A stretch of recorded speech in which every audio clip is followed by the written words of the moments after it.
Hi అండి, hello, నమస్తే. అందరూ ఎలా ఉన్నారు? బాగున్నారా? Welcome to Surekha kitchen vlogs.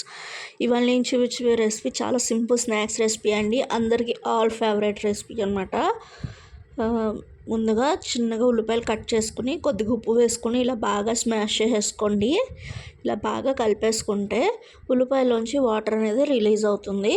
ఇప్పుడు ఇందులో కారం, ధనియాల పొడి, కొంచెం గరం మసాలా వేసుకుని ఇందులో మీరు వేసుకునే వెజిటేబుల్స్ మీ ఆప్షన్ అనమాట. క్యారెట్ తురుము కూడా వేసుకోండి, సూపర్ టేస్టీగా ఉంటుంది.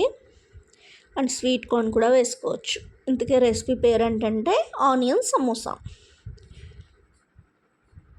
మసాలా అంతా ఉల్లిపాయ బాగా కలిపేశాక ఒక గుప్పుడు అటుకులు కూడా కలుపుకోండి. అప్పుడు ఉల్లిపాయలో ఉన్న వాటర్ అంతా అటుకులు పీల్చుకుంటాయండి.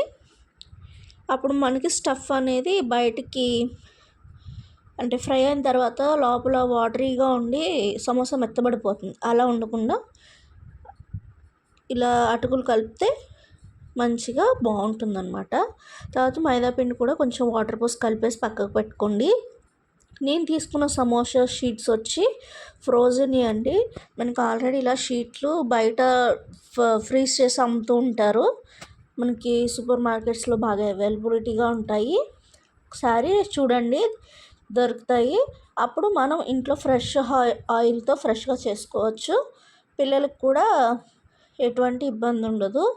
మనం ఇంట్లో వాడేది మంచి నూనె కాబట్టి అన్హెల్దీ అవ్వదు. కానీ ఇలా ఆయిల్ ఫుడ్స్ రోజు పెట్టకండి.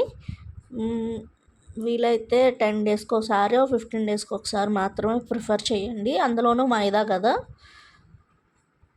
అప్పుడప్పుడు బయటికి కావాలని అడుగుతారు చూడండి. అలాంటప్పుడు ఇలా మనం ఇంట్లో చేసి పెట్టేస్తే మనకి టైము కలిసి వస్తుంది. అండ్ బయట ఫుడ్ పెట్టామన్న గిల్టీనెస్ కూడా ఉండదు. చూసారా, జస్ట్ ఇలా ఫ్రై చేసుకుని సర్వ్ చేసేసుకోవడమే. ఎంత సింపుల్గా చేసుకుని ఆనియన్ సమోసా మీకు ఎలా అనిపించిందో కామెంట్ చేయండి. మన ఛానల్ ఫస్ట్ టైం చూస్తున్నట్లయితే ప్లీజ్ లైక్ చేసి, షేర్ చేసి, సబ్స్క్రైబ్ చేసుకోండి. బాయ్.